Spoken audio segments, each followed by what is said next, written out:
Professor Joseph Stiglitz, Professor Anya Shifin from Columbia University School of International and Public Affairs, also called CIPR. Distinguished guest, His Excellency Piyaput Cholavijan, Columbia alumni in economics. His Excellency Kasit Pirom, former Minister of Foreign Affairs. His Excellency Suranand Veshachiwa, Columbia CIPR, alumni 1985, and former Minister to Prime Minister Office. Dr. Brahmeti Vimonsari, also CIPR class of 85. Also Chairman of the Bank of Thailand, colleagues, fellow Columbia alumni, fellows from Asia Society, students and friends. Without the support of Columbia CIPR and Graduate School of Business at Siam University, this event would not be possible. It is an immense honor to welcome all of you to the dialogue with Professor Joseph Stiglitz this afternoon. Actually, Professor Stiglitz was my one professor when I was a graduate student in Columbia during 2003-2004. I'm Jong Hong Pandit, Columbia School of International and Public Affairs Regional Ambassador, now serving Siam University as Vice President and Dean of Graduate School of Business. It's my privilege to welcome you all to Siam University and to be your Master of Ceremonies this afternoon. I'm thrilled to see all of us come together to discuss the profound questions at the intersection of economics, freedom, and well-being of societies. Without the further ado, I would like to invite Dr. Brahmeti Vimonsari, Chairman of the Bank of Thailand and former Secretary General of National Economic and Social Development Council, Columbia School of Public and International Affairs alumni in International Economics, to deliver a welcoming remark. Please join me in welcoming Dr. Brahmeti Vimonsari.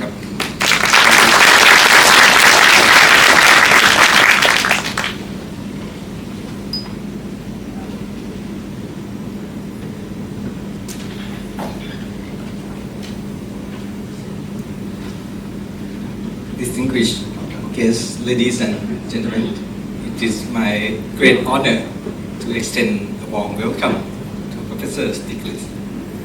Thank you very much for having Thailand in your heart and visiting us every time you have a chance. It is a rare opportunity for us to meet and listen to one of the world's most influential people and also the most eminent economist in person.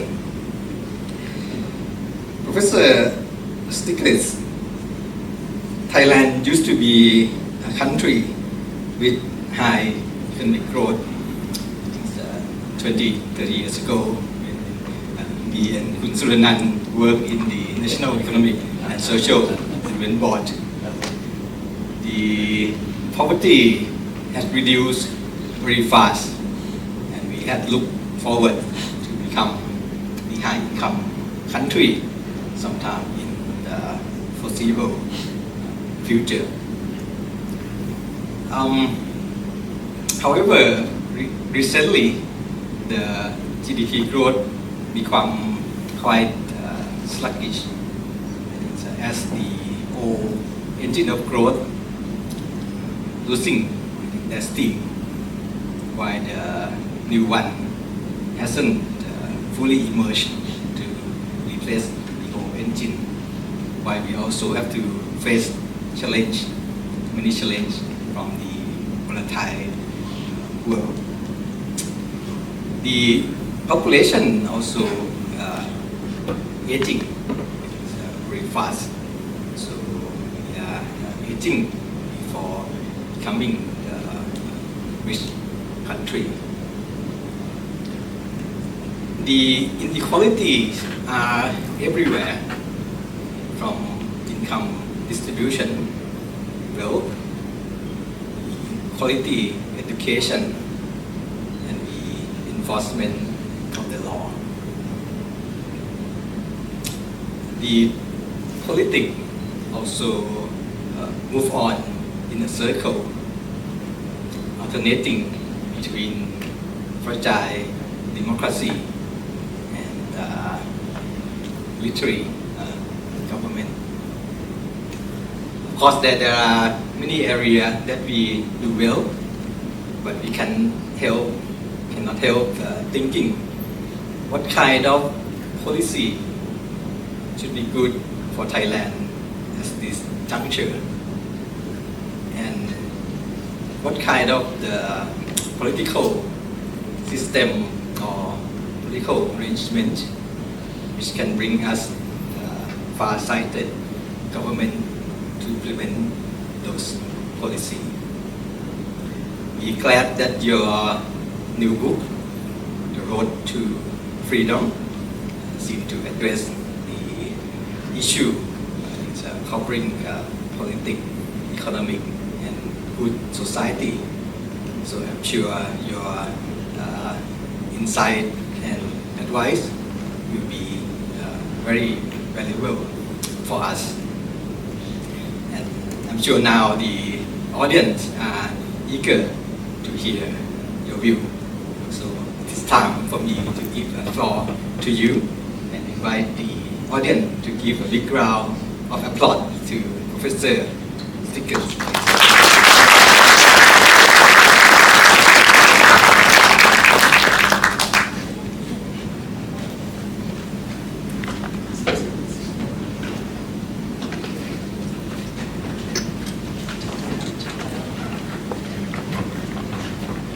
So thank you, Dr. Prometi, for the impressive remark, and I'm sure that we have many questions for the dialogue this afternoon. So in 2013, Columbia Alumni Association of Thailand, led by His Excellency Piyabut at that time, and also Siam University, we had the honor to welcome the late Professor Robert Mandel, Professor of Columbia University and also Nobel laureate in economics. Today we have the great privilege of hearing from one of the most influential voices in modern economics. Professor Joseph Stiglitz, a Nobel laureate, has shaped the global conversation on inequality, market failure, and the role of government in fostering inclusive and sustainable development. Professor Stiglitz is here today to discuss his latest book, The Road to Freedom, Economics, and Good Society. As one of his former students, it is my personal joy to introduce Professor Joseph Stiglitz, Professor of Columbia University, Nobel Prize Winner in Economics 2001, and former Chief of World Bank, to all of you this afternoon. So I'm very happy to be your moderator this afternoon.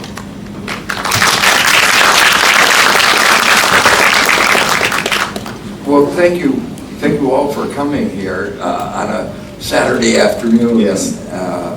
It's really a pleasure to be back in Thailand. The first time I came to Thailand was in 1967, and as you say, there's been a lot of growth since 1967. The questions that you raised, maybe we'll have time to come to in the question period, although I hope some of what I say will be relevant to answering those questions. After my talk, we'll have a question and answer period, and you can ask questions not only about the book, but also about what's happening at Columbia. As you know, Columbia got a lot of news coverage in the last year, not all of it entirely favorable, but you have to look at it in the right way. You'll see it is actually not that bad. So I hope we'll have some discussion, Columbia discussion, as well, and my wife Anya, who teaches at SIPA, can help answer some of those questions. Let me begin in talking about the title of the book, and in a way the subject of the book, freedom. You might think that this is a strange topic for an economist to talk about, but in fact, economists have talked about the subject a very, very long time. In the 19th century, John Stuart Mill wrote a very famous book called On Liberty, and he was responding to the particular issues of the time, which had to do with religious freedom and ideas like that. And then in the middle of the last century, there were two economists who devoted a lot of time to writing about this subject. I'm hesitating to use the word thinking because I'm not sure they really thought that deeply. One of them was Friedrich Hayek, and those of you who may have seen that the title of this book is a riff off the title of his book. He wrote a book called The Road to Serfdom in 1944. And that was the time at the end of World War II where after the Great Depression, Keynes had written about the important role of government in being able to stop the free market from causing a Great Depression where 1 out of every 4 people were unemployed. And there was the beginning of what we call the welfare state, which led a little bit, just a couple years later in the UK, to the National Health Service, an amazing improvement in the health conditions of the people there. And Hayek thought all this was a bad idea. And he was afraid that this growth of government would be leading to subservience, to the road to serfdom, and a loss of freedom. In fact, he got things 180 degrees wrong. Because if you look around the world, where you see authoritarian populism, like in the United States, with the growth with Trump, Bolsonaro in Brazil and lots of other countries, it's not where the government has done too much. It's where government has done too little. Where the government hasn't done enough to address the genuine concerns of the people and maintaining a strong economy with shared prosperity. So one of the reasons I wrote the book is to try, after 75 years, 80 years, we can see the ways in which he was wrong and try to understand why he got it so wrong and what was the correct answer, what was the road to freedom. The other economist who wrote a lot about the subject was Milton Friedman. And he wrote a book called Capitalism and Freedom. And his argument was that not only was it the case that what he called free markets, and that was actually the idea of free markets, free enterprise, is a political statement. And I'll come to a sense in which I mean that. Who could be against freedom? So he wanted to make it sound like what he meant by free markets, was that they should be unregulated, no restrictions. And he argued not only did free markets lead to economic efficiency, but also that economic freedom in the way that he defined it was necessary for political freedom, which he thought was even more important. Which he said, but he didn't really believe that because just a little bit after he wrote the book, he had no qualms going down to Chile and being the advisor to Pinochet, who was had overthrown the democratically elected government, and then he used this authoritarian dictator to impose his free market economics. So he used a dictator to impose free market economics, and one of the things he did was called free banking, unregulated banking, and you all know what happens when you have unregulated banking. You have a financial crisis, and it took Chile 30 years to get out of the debt that it had encumbered to deal with the financial crisis in Chile because of Milton Friedman. But, so I've been, for a very long time, concerned about both the intellectual premises of the conservatives, the right, and the links to the notion of freedom. In particular, a lot of my research has been devoted to explaining why unregulated markets are often not efficient, or generally not efficient. They're neither stable, they don't get you to full employment, they are often not resilient, as we saw in the pandemic. The United States, as a result of free market principles of Ronald Reagan, was not even able to make masks. When the pandemic started, our friends in China said, poor Americans, we'll send you masks because we know you can't make masks in America. We couldn't make tests. We couldn't make complicated things like ventilators. So we had become totally not only deindustrialized, but we had lost the capacity to produce. We lost our resilience. We even had a shortage of baby formula. So it was clear that that free market economy had not responded adequately, not prepared us adequately. And that's totally consistent with the theory that I had developed over a half century, explaining why it is that markets, to put it in one way, was Adam Smith had said that pursuit of self-interest led as if by an invisible hand to the well-being of society.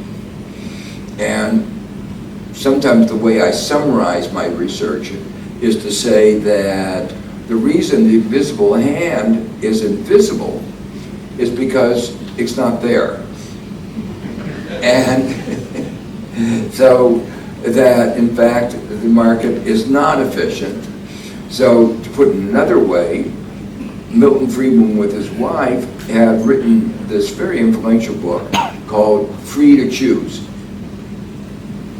And I said the real title of the book should have been Free to Exploit. And that meant without regulations, without, you have pollution, exploiting the environment, you have people exploiting each other, taking advantage of market power. And so for the market economy to work, you need rules, regulations. And so in many ways, the book was an attempt to elucidate those ideas. One more, before I get into some of the central ideas, 2 or 3 of the central ideas. The other motivation for writing the book and why I wrote it now was the pandemic. And in the context of the pandemic, there was a lot of discussion of freedom. And the way it came up was in some states in the United States, they said, we want to mandate social distancing, masks, vaccinations, and the right said that impinges on our freedom, we refuse. And that really set up a very, very big conflict. Well, so the first basic idea that I try to develop in this book is that one person's freedom is another person's unfreedom. So the freedom not to wear a mask, not to get vaccinated, means that you're spreading the disease. And that means somebody else is going to get the disease, they're going to be hospitalized and maybe die. So your freedom not to wear a mask is taking away somebody else's freedom, even to live. And then the argument I put was every society has to weigh those freedoms. And in my judgment, most societies will say the encroachment on the freedom to wear a mask is minute relative to the value of the freedom to live. And that issue comes over and over again. Another issue that we are debating a lot is the right to carry guns. I don't know if you know, every day almost now in the United States there's a mass murder. And yet the right says everybody should have the right to carry an AK-47, an automatic machine gun. It's a basic human right. But if everybody's carrying those machine guns around, you're going to have a mass murder because you have people who are not totally hinged, and you're going to be taking away the right to live. And again, you have to say which is more important, the right to have an AK-47 or the right to live. And it's pretty clear. Most societies would say, if they had a rational discourse, which is more important.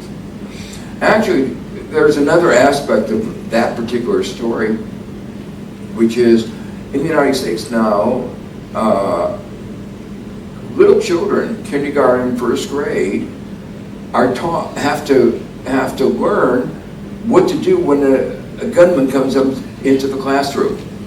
So when I was young, we worried about nuclear war, and we learned how to dive under the desk. Well, the children today in America are learning how to dive under the desk, what to do when the gunman comes into the room. Well, that is doing something else. One of the important freedoms that one of our great presidents, Franklin Roosevelt, talked about was freedom from fear. And that means every parent worries about whether their children will be killed at school that day. And the children have that fear. So the right to carry, the freedom to carry the AK-47 has taken away the freedom from fear. Isaiah Berlin, who was a great philosopher at Oxford, put it, I think, much better than I put it, where I said one person's freedom is another person's unfreedom. The way he put it was, freedom from the wolves has often meant death for the sheep. And so that was the first basic idea that I try to get across in the book, that there are these trade-offs. Trade-offs are what economists talk about all the time, and societies have to balance them. Sometimes those balancing is easy, and the examples I've given I think are easy. And there are some cases that we have to admit that those balancing is more difficult, and you need societal dialogue, and different societies may come to different answers on those questions. A second idea that I try to develop in this book is that emphasizes the role of collective action. That's really one of the most important issues in our societies today.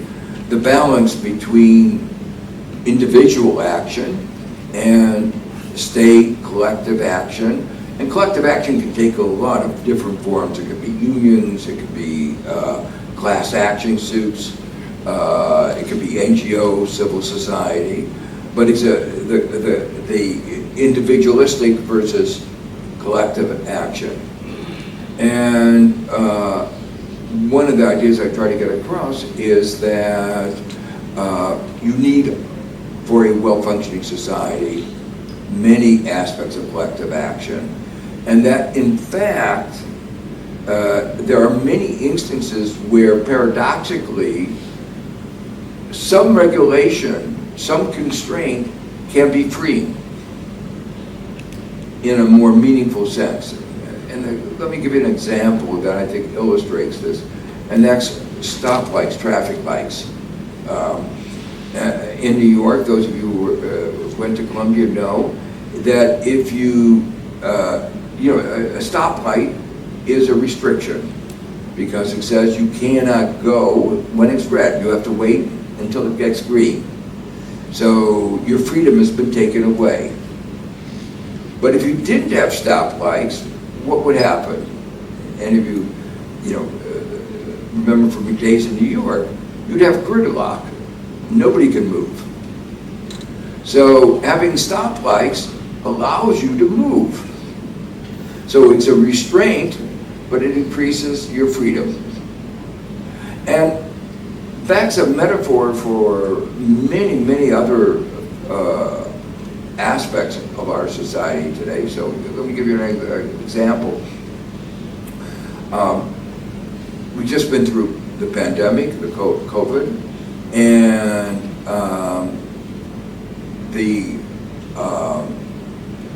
we wouldn't be here today if we hadn't developed vaccines, the mRNA vaccines. Those were developed as a result of government support to universities and the private sector. And but that kind of government support requires, to be able to afford that, requires taxes. So it's compulsion. You lost your freedom to pay. You had to pay something, but what you got out of that was the freedom to live. Again, a little restraint can lead to a lot more important freedom. So those are, two of the most important ideas. And then the last part of the book talks about, in a very broad way, how these ideas can help you think more about what a good society is and the role of economics in creating a good society. And there are basically two ideas I want to mention. The first is a change in economics from the way we think about things when some of those who went to Columbia 30 years ago and the way we think about things today. And that has to do with the development of behavioral economics. In older economics, everybody's preferences, their behavior, what they valued was given at birth. It's exogenous. You weren't allowed in economics to ask, how did you get those preferences? And in the last 20 years, there's a lot of research asking the question, where do those preferences come from? What determines behavior? And one important aspect of that is the economic system and our social system. So if you are work in a co-op, you're more likely to be cooperative than if you work in a competitive banking system. If you focus on money, you're more likely to think about money. It's just, if you are caring for older people, you're more likely to think about care. And as we move to a caring economy, that becomes more important. So the point is that the economic system shapes us in the same way that we shape our society. So there's a two-way interaction. So the way that that's relevant is that for the functioning of an economy, there has to be trust. And if people are too selfish, too dishonest, there won't be trust. And many of you know, as I'm talking, who is the emblematic person who represents the success of the American economic system? Donald Trump. Selfish, dishonest.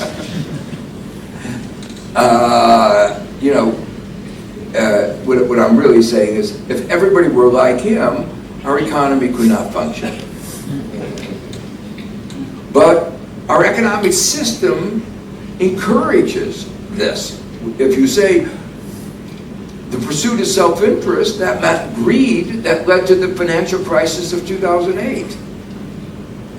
And you reward greed, if you reward, it helps encourage people to be that way, as opposed to people who care or people who are honest.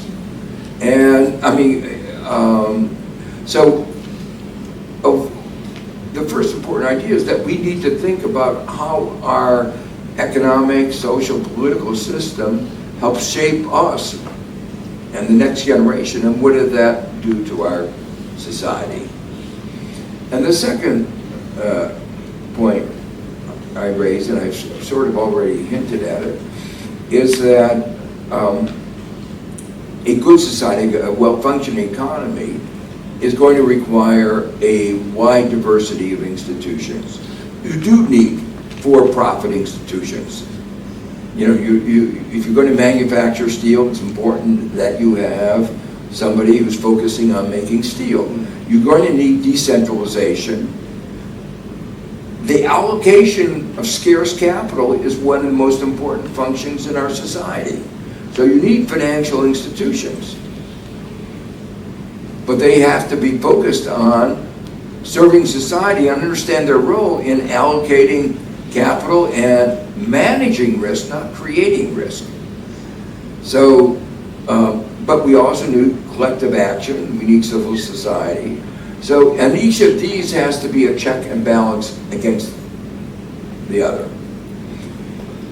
One of the reasons that I've been so concerned in my writing, I wrote a book called The Price of Inequality, was that the system of checks and balances can't work very well if there's too much concentration of wealth. If a few people have too much wealth or there's too much corporate power, that it's very hard for the rest of society to check the influence of that. And you have to think very carefully how you design political and other institutions to be resilient against that kind of force. So, so one of the tenets of a system of checks and balances is that you have to have curbs on excessive concentrations of economic and power that is going to lead to concentrations of political power. It's necessary, it's not sufficient, but it's part of the solution. So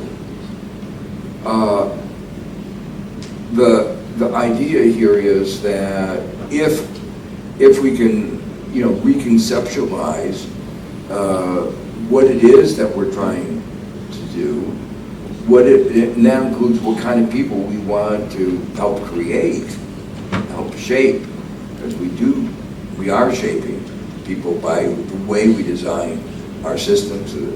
Incentives do matter, and we do shape people by the way we structure our society, our economy. Then, and we start thinking about broader values, including the way that there are these trade-offs and freedoms, and the way that through collective action we can expand the freedoms of everybody, freedom in a meaningful sense, which is what you can do. Somebody who is on the point of starvation has no freedom. But by giving more education, by giving them more opportunity, you enhance their freedom. And so if we start, it doesn't give a detail, it's more of a roadmap to think about how we can create societies in which we can give more freedom to more individuals. So thank you very much, Professor Stiglitz. So I read your book, and I think many of us also read your book. It's very interesting, and you mentioned about freedom of one could be the expense of the others. And also, one of the central themes of the book is the good societies. In practical terms, what policy changes do you believe are most critical in moving towards such a society, especially in post-pandemic world? Well, I mean, for the United States, there's an easy answer. Each country needs For the United States, I would clearly begin by gun control laws. And a very, Kamala Harris has taken up the theme of freedom very strongly in her campaign. And of course, the issue that has resonated with a very large fraction of our population is women's reproductive rights, women's freedom to control over her own body. That has been the most important issue, probably the most important issue in our society. But the third very important issue that I haven't mentioned so far is two more.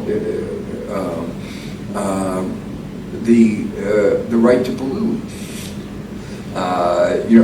The oil companies and the coal companies believe it's a fundamental right that they have to pollute. But when you start realizing it's not just climate change. Every year, a very large number of people die because of air pollution. And so you might say the right to pollute is taking away the right to live from large numbers of people. And of course, hurting our economy in very many ways. So pollution is one. Another one is exploitation. I mentioned free to choose versus the free to exploit. I don't want to, because we're in an election year, we're thinking a lot about emblematic of exploitation was Trump University. What he figured out was how to take advantage of the aspirations of young people who don't know exactly. One of the things about going to a school is that you don't know what you're going to be taught, because if you knew what you were going to be taught, you would be going there. There's a basic fundamental asymmetry of information that you can't know everything you're going to be taught before you go there.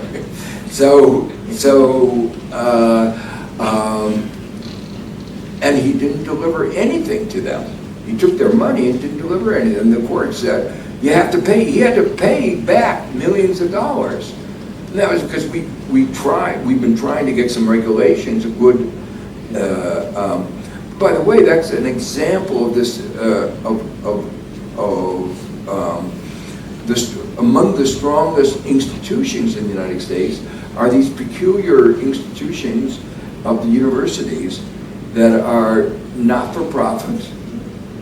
They're not state, they're not private. I mean, they're private, but they're like Columbia, that there are endowments or foundations of people who've come together for the public good. Yeah, that's interesting. When you wrote this book, I think the road to freedom is mean that we probably haven't had the freedom yet. Maybe freedom of one, not the other. And from what you mentioned, I think government and politics also play a very important role in the life of the people and to be judged whether it's going to be good society or the bad ones. In your book, The Road of Freedom, you emphasize the importance of economic security as the foundation for the true freedom. In Thailand, economic inequality remains a significant challenge, particularly in the rural areas of the country. How do you think Thailand can address this inequality and still maintaining economic growth? Well, I think there are two parts of the question I want to pick up. Insecurity is very costly for people. That's the freedom of fear that I mentioned. And that's why I think having some form of national health insurance, like in the UK, is so important. And the United States has been working, trying to get there, but hasn't quite gotten there. And you can see how important it is to individuals. Providing just a little bit of health security is politically very popular. So it gives you, it illustrates how important security is. The markets never provided unemployment insurance. There's many other elements of what we call social protection systems. And obviously, they have to be carefully designed, but I think we need stronger social protection systems than we have. Now, the issue in many countries, there has developed a very big disparity between rural and urban areas. In developing countries, it's been traditional. People move from poor rural to the urban areas. But it's become a big problem in the United States, this urban-rural divide.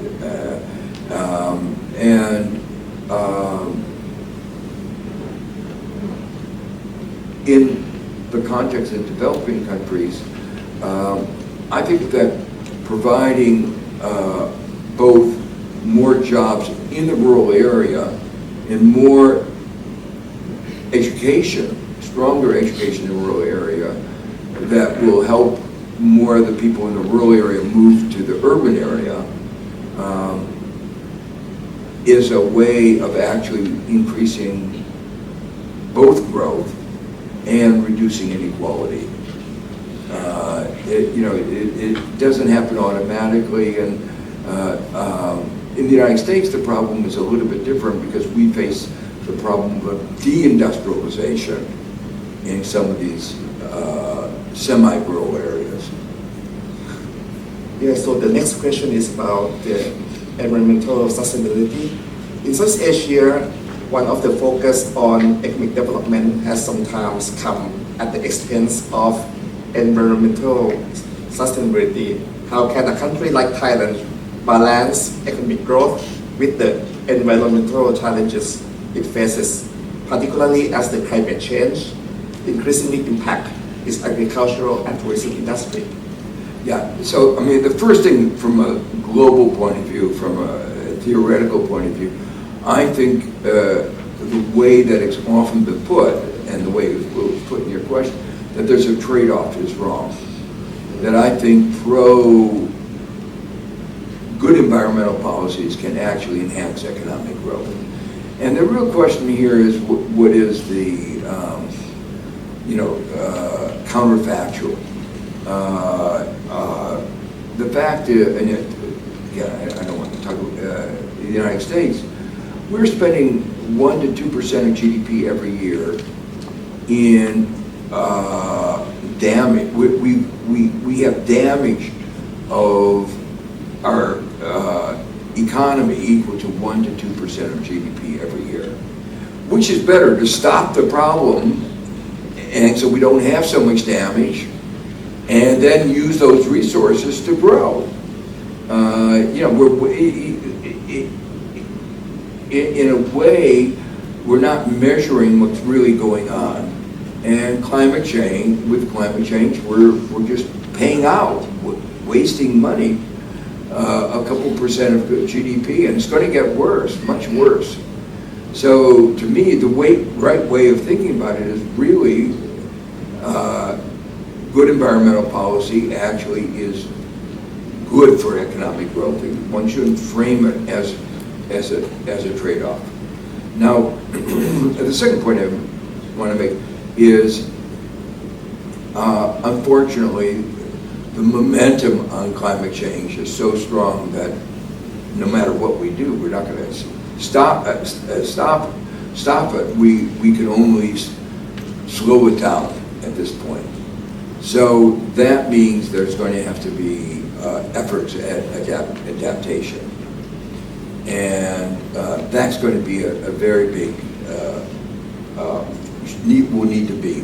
And that goes back to a very broad theme in one of my other books with Bruce Greenwald, which was creating a learning society, that every part of the society, including those in the rural sector, have to learn and have to learn how to learn. And there's going to need to be more adaptation. And it's not only having to do with climate change. AI is likely to have some profound effects on our society, robotization. And so, and it's going to be particularly, I think it's going to be very strong also in emerging markets like Thailand. So there's going to have to be a lot of adaptation going on. Yeah, thank you. I agree. Learning probably is one of the tools to the freedom as well. Yeah. Yeah, I have my last question before opening to the floor for the Q&A. Given the global economic shift and disruption caused by the pandemic, how do you view the current global trends and how do they impact Thailand and the region?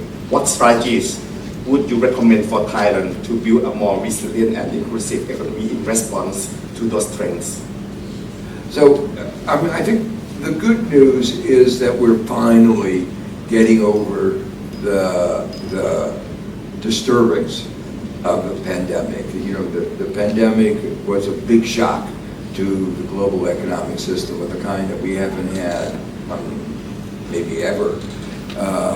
And it resulted in lots of supply chain interruptions.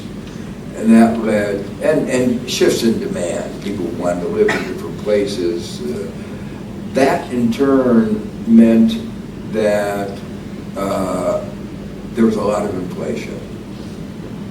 And quite frankly, the central banks didn't understand how to respond. If you're a carpenter, everything, and you have a hammer, whatever the problem is, you hit it with a hammer. And if you're a central bank, whatever the problem is, if you see inflation, you raise interest rates. They should have done a little economic analysis. And they should have realized that the inflation was a result of the supply side interruptions, also the Russian invasion of Ukraine, and that led to higher prices. And then you start looking at what the source of inflation was. In the U.S., we had auto prices went way up. It wasn't because we didn't know how to produce automobiles. It was because our auto companies forgot to order chips. And it takes a while to get new supplies of chips. But if you believe in the market will respond and produce the chips once the pandemic got under control. Oil, you asked the question, does higher interest rates produce more oil? Food, we had some food in the supply side chain interruption. Does higher interest rate produce more food? And the worst example is housing. Well, a lot of the inflation was due to housing. And does higher interest rates produce more housing? No, it produces less housing. So it actually worsened. Our central banks made inflation worse in this particular context. So the good news, besides my berating the central banks, the good news is inflation has come way down, as anybody who focused on the supply side would have understood. We didn't know how fast the supply chain, we didn't know how long the pandemic would last, we didn't know anything about how long the war in Ukraine lasted. It lasted a lot longer than we thought. So the bottom line is inflation has come down, and finally, the central banks have lowered the interest rates. So that's good for the global economy. So I think, let me just more broadly, we are getting over the immediate shock of the pandemic, and there's a return to normalcy. But with that return of normalcy, we've learned some lessons. And those are the things that are now going to be a part of our economies were not as resilient as we have thought. And we understand better why market economies are not designed to be resilient. It's a fundamental flaw in the market economy. They tend to be too short-sighted. It was the same problem as the 2008 crisis. They don't take into account risk in the right way. So we need to create more resilient economies. And that has led to two further changes in economic frameworks. One of them is U.S. and Europe are adopting a lot more industrial policies. Policies designed to shape the economy to make it more resilient. So they're abandoning the, quote, free market economy. Neoliberalism is dead. I could have subtitled my book, The Death of Neoliberalism and What to Do Afterwards. So neoliberalism is dead, and the debate now is what to follow. There's an interesting historical debate. Why was it ever an idea that had resonance, but it's now dead, and the question is, how do we construct a post-neoliberal economy? And one aspect of the death of neoliberalism that's gotten a lot of attention is markets are not naturally competitive. And so we're much more concerned about market power, both excesses of corporate market power, Google, Facebook, but also baby food. In little things and big things, we have a lot of market power, but also the imbalance of power. We've taken away the power of workers, and so we have an imbalance, and that's a major factor contributing to inequality. So great. I think in our audience there are a couple of people from the Central Bank of Thailand. Probably we can see some changes in the near future. Because of the time limit, I request that we have Q&A, not more than 3 questions. So we can open the floor. Chris, maybe you can introduce yourself a little bit and you ask the question. Test 1, 2, 3. Hi. Sir, a pleasure to meet you. Al Valentine from a huge school called the University of Guam in the Western Pacific. If you don't know where it's at, it's a small island in the Western Pacific, U.S. territory. Sir, a question. As I found that we had this opportunity to meet you today, I have a question for you. So, drafted this. Professor Stiglitz, considering the economic vulnerabilities and limited resources of small island developing states like Guam, what strategies do you believe are most effective for fostering sustainable economic growth and resilience in such regions, especially with the common context of global economic inequality and climate change? Well, let me pick up the last part of the question. Climate change is a real problem for many of the small island states because many of them are likely to be underwater. And so that is part of the real challenge the world is going to face, what to do with the people on these islands. I don't know the exact state of Guam, but there are many Pacific atolls where they will be underwater. The small island states, like the small countries like Bhutan, have one advantage, which is you don't have to create a whole big economy in the way that you do for Thailand. If you can find some niche in which you're good. Now, you have to find a good niche. And things change. I mean, Switzerland, middle of the mountains, no resources, became clockmakers. Why? I can't tell you, but they became good clockmakers, and they figured out how to adopt as the technology changed, they change with it. I guess all I can say is that each island will have to figure out, it depends on their geography, transport costs are significant. One of the, just as a general remark, one of the big advantages of modern technology is that in certain areas, distances change, because you can become an internet provider no matter where. You can interact with the internet.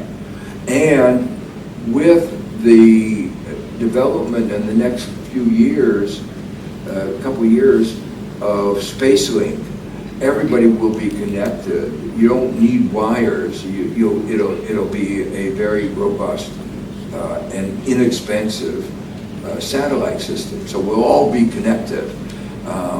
And I think that gives a lot of opportunities for a lot of islands, because at least for those parts of the population that can be well educated, they can be linked and be part of the world.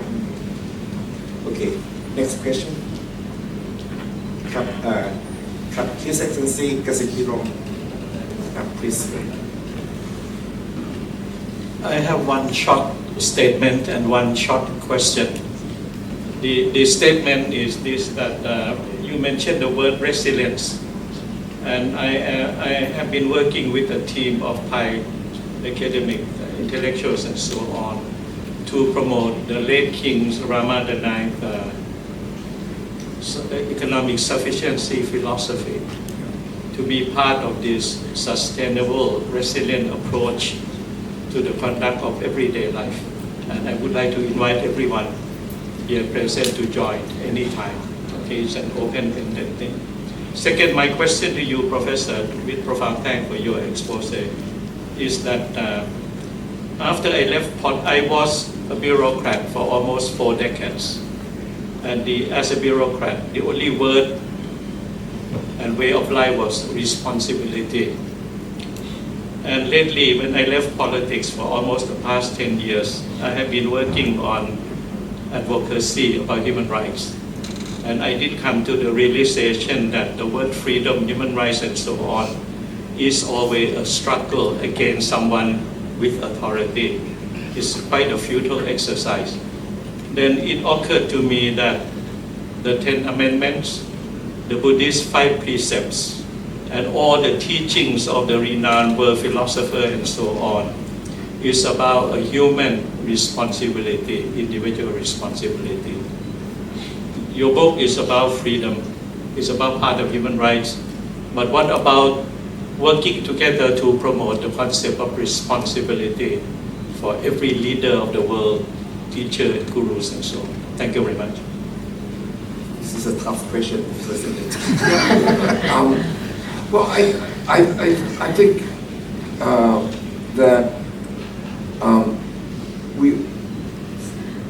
what we're talking about here is how do we design a system that protects the freedom of all of us, recognizing that there are these trade-offs that we have to delicately balance and realize that one person's freedom impinges on another, and we have to make judgments when we live together. If we were all living in isolation, that wouldn't be a problem. But humans are social beings, and because we're social beings, we're always living together. So we're always making these compromises, whether it's in the family or in the community or in the community of nations. And the same issues apply at the global level. So in my view, it's an individual responsibility of each of us to try to work for this collective system and be engaged in this discussion of what it means to create this system that gives the most freedom to the most people however we define that. And so that's an individual responsibility, but it's about the creation of a system. And I think part of that, very important to have public dialogue, strong media, which is a place where you have that kind of public dialogue. And educational institutions should be part of this. You know, one thing I talk a little bit about the book is in the United States we have liberal arts college, liberal. I went to one of the liberal arts college, but there's also a broader concept of liberal education. What does that mean? It means in part an education that's freeing. Why? It's teaching you to think about the various choices that the way our economic system doesn't have to be the way it is today, the way that we inherited it. We get to shape it, but we can't do it alone. It's not, you know, because by definition we're talking about a society. So part of what we have, our responsibility as educators, is to help our students think through how you engage in this kind of respectful dialogue to try to figure out how you balance these, how you can make the whole system work better. Thank you. One last question. Maybe two more. Yeah, please go ahead.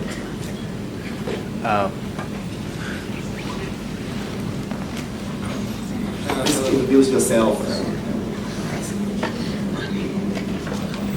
Thank you. So my name is Christoph. I'm from Germany and studying at the International College here.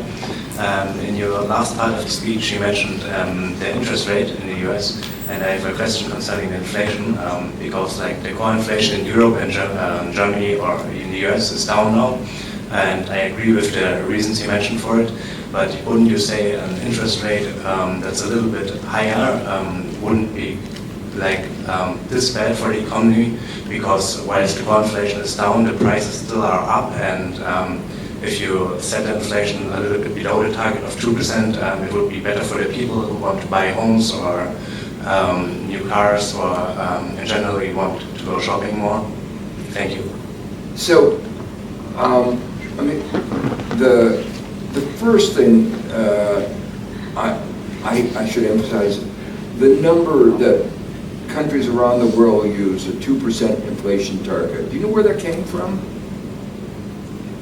It was pulled out of thin air. It's not based on any economic science. It has no basis to it at all.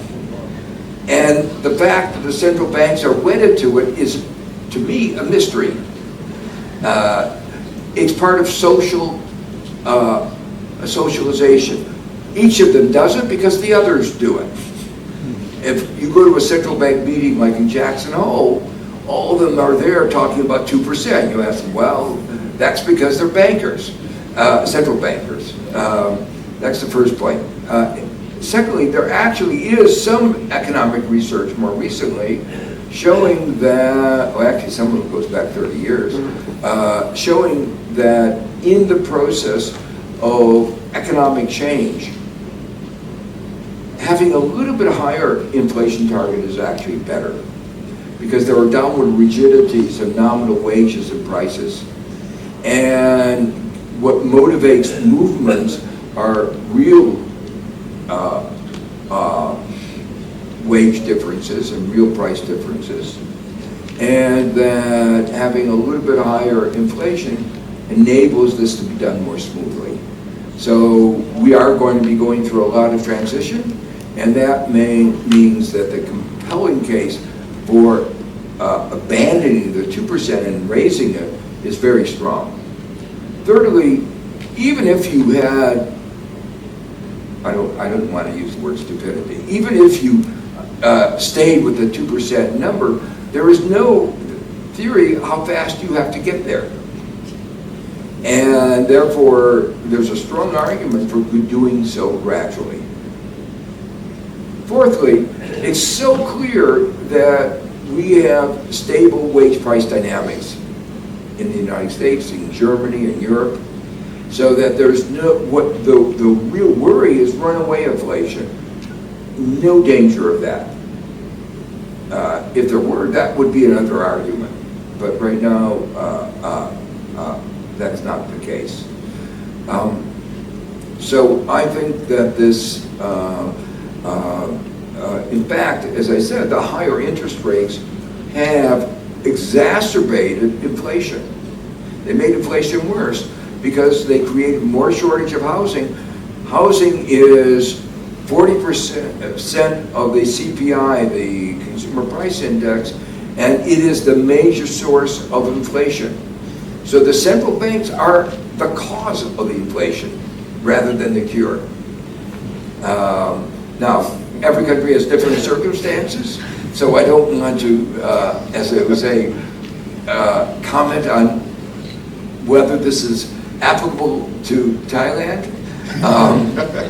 But these are general principles, and I focus mostly on the United States and Europe, where it's very clear what I said is right. I want to take the chance, because this is a Columbia Park event. Are there any questions about Columbia? Or maybe should I just comment? I know questions people always ask. Yeah.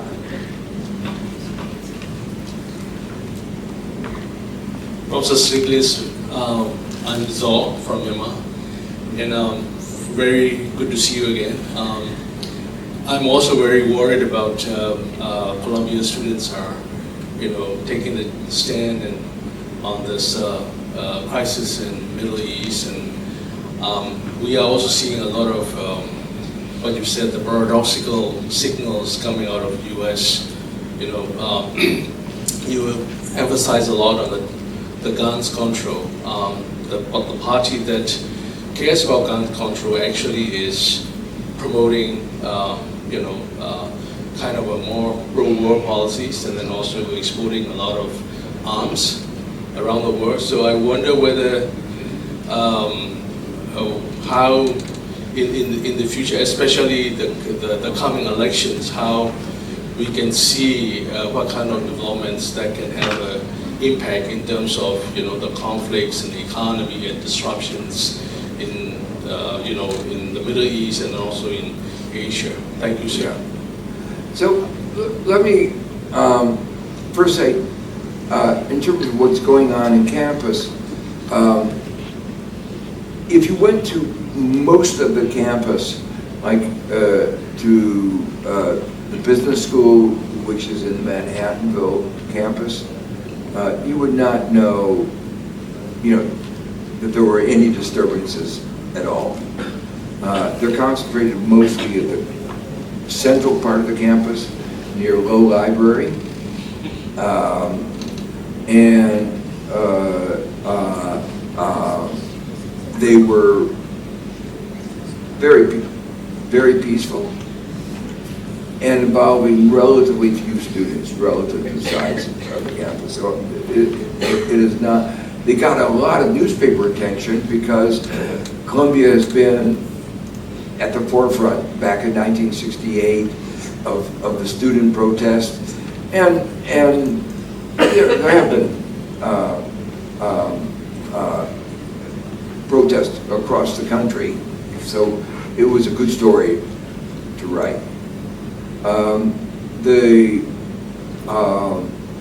I would, for me, I think it's good that our students are engaged in what's going on in the world and empathetic with the suffering that is going on both sides, both Israelis and the Palestinians. And so I think, for me, that is a good thing.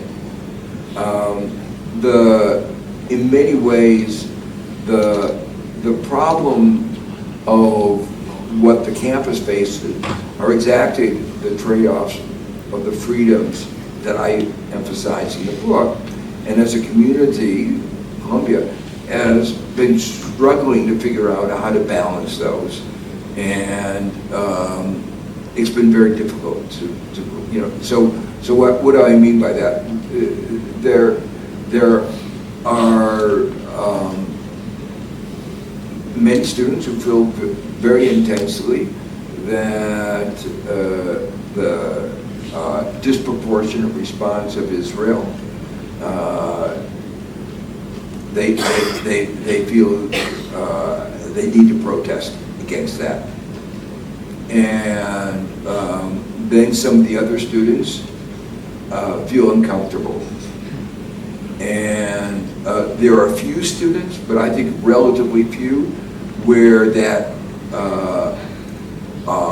pro-Palestinian concern slips over into anti-Semitism. But my own sense is it's very few of the students.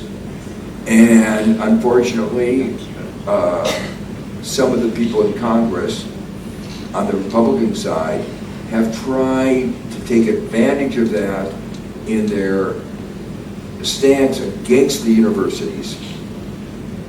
Not specifically Columbia, they're just against liberal education because they don't want people to think. And they don't want people to have discussions like this. So they've used this as an excuse to attack the universities. Our president, who worked with me at the World Bank, I think is a great person, and I am really very optimistic about her presidency. Unfortunately, I think she called the police, and New York police are not the nicest people. And symbolically, it's also very bad, because calling the police, there are a lot of discussions about why, we don't know, but it upset a lot of people that the police were called. And that she was forced, she had to testify in Congress, and she was, the way she conducted herself in that was also criticized by a number of people. And those were the two things that then, but the fact of the matter is that being president of a university in the United States right now is a terrible job. If anybody offers it to you, think twice before you accept it. Because you are caught between students, donors, government, and you're trying to balance all these concerns. And concerns about legitimate trade-offs. You know, how do you balance? And for instance, if some student says, I feel uncomfortable if students are protesting, to what extent do you say, well, that's your problem? If you're uncomfortable, you have to deal with your uncomfort, but the students should have the right to protest. That's part of being in a liberal arts. As long as they don't do any damage, as long as they don't interfere with classes, as long as they don't, that's free speech. So those are the kinds of, and universities are supposed to be the bastions of free speech. So when does free speech encroach on the rights of others to feel comfortable in a community? And those are really hard questions, and of course, those are questions in Thailand you deal with all the time. Yeah, so I think it's not a problem only at Columbia, but also many universities across the states. Oh, it's all over the United States. It's all over, and many other countries. Yeah, and also I think this is the big challenge that you mentioned, learning and adaptation. Probably is very important for this journey to the new kind of freedom. Yeah. So one last question. Maybe I I think the lady over there raised their hand up first. Also Columbia alumni, right? Yes, please.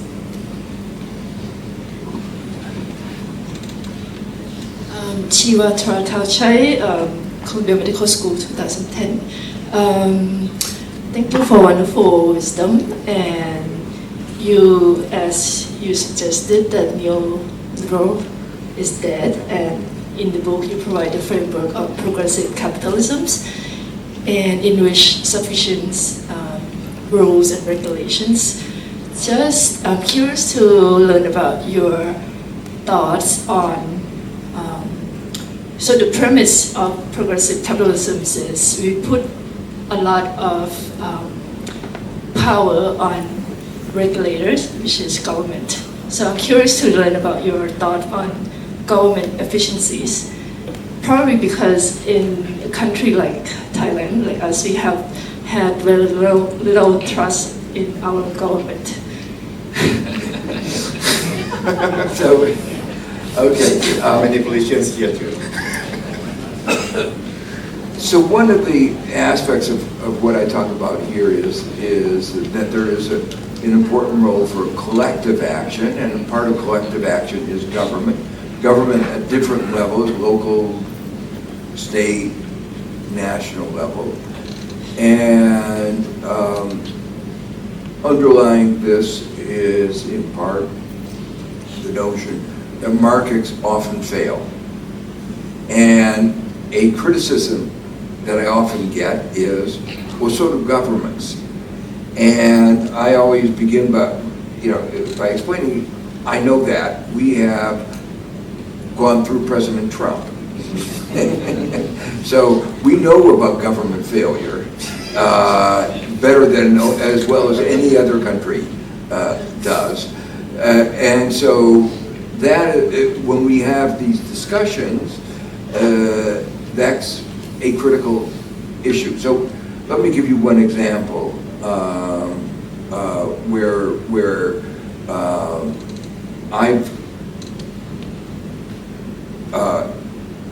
a big issue has been to what extent should there be central bank independence? I've always said central banks need to be accountable, that's clear. They can't be so independent. They are a part of the public sector, and they therefore need to be accountable in some way. So the idea of total independence can't be acceptable. So they have to be accountable. I've also argued they should be more representative. Central banks often have on their board mostly bankers. And the views of the financial community may be different from that of workers. So in Sweden, for instance, they insist on one person on the central bank board has to be representing workers who will be unemployed if they raise the interest rates. So you want the central bank, even if it's independent, to be representative. But there's still a question of how independent. And I've changed my view on this a little bit because Trump would interfere with the central bank all the time for political purposes. And so I think many people in the United States who were more skeptical about the degree of independence now say, well, we're more supportive of independence because they don't want somebody who doesn't know anything about anything running our central bank. So, but the way I would put it more generally, that's why I emphasize systems of checks and balances. No, it's an expression of, all humans are fallible, and all human institutions are fallible. And therefore we have to create systems where we have checks and balances. So We can't rely just on government, we can't rely just on the private sector, and so that's why at the center of my theory of progressive capitalism is this theory of checks and balances. Thank you. So we would like to extend our deepest gratitude to Professor Stiglitz for joining us and sharing your wisdom this afternoon. I also want to thank each of you for being part of this important conversation. And I'm certain that there are many other questions, and probably Professor Stiglitz will be here with us for the reception. So many of you can ask Professor Stiglitz personally if your time allows. And as the concluding part of this dialogue this afternoon, I would like to invite His Excellency P.M. Bucholavijan, President of the Kinan Foundation Asia, former Deputy Minister of Industry, former Vice Minister of Education. You have very long bio and Columbia Economics alumni, class of 1975, to give a closing remark and then give a token of appreciation to Professor Stiglitz. Please welcome His Excellency P.M.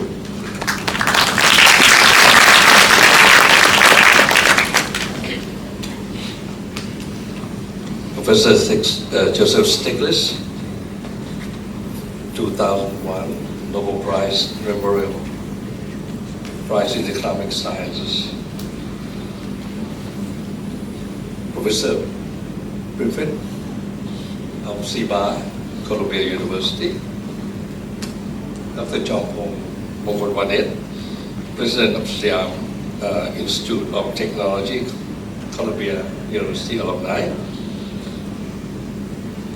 Dr. Kassim Pirom, former Minister of Foreign Affairs of Thailand. Dr. Parameti Vimonsuri, Chairman of the Board of Directors of Bank of Thailand and former Secretary General of National Economic Social and Development Board. Excellency Kunsuranand Vichachiwa, former Minister attached to Prime Minister Office and Secretary General to Prime Minister Yingluck Shinawatra, also alumni of Columbia University. Fellow Columbia University alumni, honorable teaching staffs. I'm not so sure, I'm sure there's students here. You look very young. Ladies and gentlemen, special thanks to and highly appreciate for your kind endeavors to make this second visit to Bangkok, Thailand. That was back in 1967, I believe. Or many more than two. And to spare your valuable time to present your thoughts, which I'm sure all of you found it very, not just interesting, but also thought-provoking in many areas, which is not uncommon of Professor Stiglitz, his long career here. I have to give a special thanks to Siam University, Dr. Porchai, who will be here with us. But I have to give special thanks to the university who granted this beautiful hall, IPTL, once or twice. I had a chance to attend the seminar, other seminars. A special thanks to Dr. John Mongolwanet, President of the Siam Institute of Technology, for helping organizing this distinguished, this auspicious event. Professor Stiglitz not only have been highly distinguished figure in academic community, but also has held many prominent positions in his long career, namely Chairman of Council of Economic Advisors in the term of U.S. President Bill Clinton, Chief Economist of the World Bank, and now regular teaching staff at the Columbia University. He has earned numerous recognitions, most eminently was the recipient of Nobel Prize in Economic Science in 2001. He had been an outspoken dissident of IMF, World Bank, WTO policies and management, because I read a few books that Professor have written, and I mostly agree with you, which caused stir and unsettled rattles, and which had been received favorable as well as contradictory exchanges. But he remained firm in his beliefs on his thoughts and philosophy, and is still working extremely arduously to rectify those policies that impede poverty eradication, social and economic disparity, and the renewal of freedom. As a student of economics in monetary theory and practices, my exposure on the subject was to read Adam Smith, The Wealth of Nations and Invisible Hands, whose goal was to increase output. Nowadays, it's a gross national product, GNP, and gross national income, GI. None of them mention gross happiness, which I learned from years of in business sector that GNP and GN doesn't convert it into gross national happiness, which we long to have, which I think Professor is trying and endeavor to point out in his book here. Pursuant to this, the principal economic goal is to reach economic general equilibrium, encircling the free and liberal market, no price intervention, unrestricted labor mobility, etc. Capitalism and democracy are bound to be the virtue of well-being, the belief that all men are created equal. Thus, if you work hard and diligently, you will earn every opportunity to be rewarded with success and quality of life. These are the economic assumptions that in the real world doesn't exist. Economic issue has to be aligned to reality, and Professor Stiglitz, all through his career, is trying to say that in all these books, that what to do and what is the principle of in reality, of economic reality, and more practical means. Professor has throughout his long career pointed out a great deal of policy distortion in formulation and implementation, dominated by misconceptions and unfair trade practices that perpetuated poverty, inequality, and prejudices. And he relentlessly and without fear fought to rectify that up to today. Let us give him a clap or hand for his extreme courage.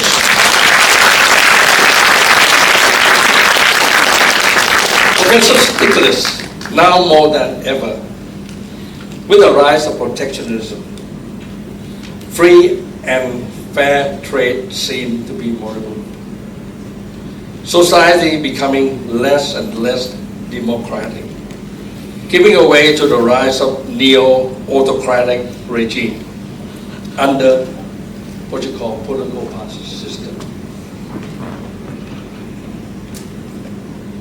where people's voice take a back seat are eminent all over the world. So everyone here, I think 100% here, are intellectuals, are waiting on increasing regards you as a leader of our times. Your persistent and untiring voice will put these maladies in check and place them in the right perspective, that your voice will be resonated again and always all over the world. So once again, on behalf of everyone here who is attending this presentation, felt deepest gratitude for you to spare your valuable time, second time, or maybe third time, fourth time in Bangkok, to come out and enlighten all of us again with your new thoughts. Let us again clap our hands to show our deepest gratitude.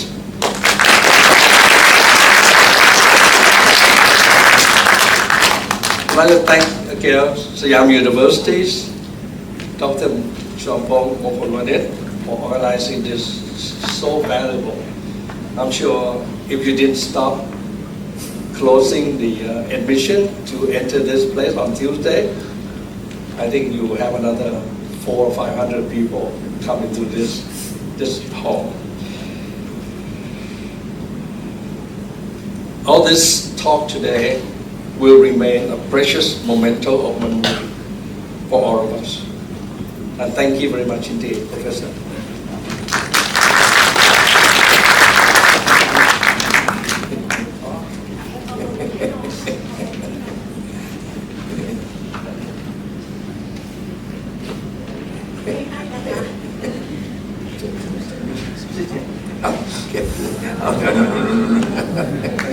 Thank you, thank you.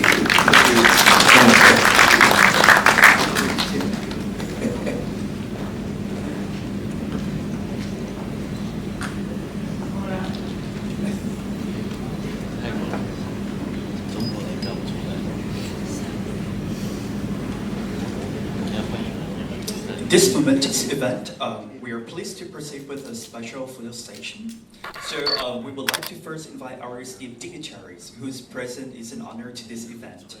May we ask Professor Stiglitz, His Excellency Biyabut, and Dr. Jong to remain on the stage, please. And as we invite Dr. Parameti, His Excellency Kasik, and His Excellency Suriname on stage.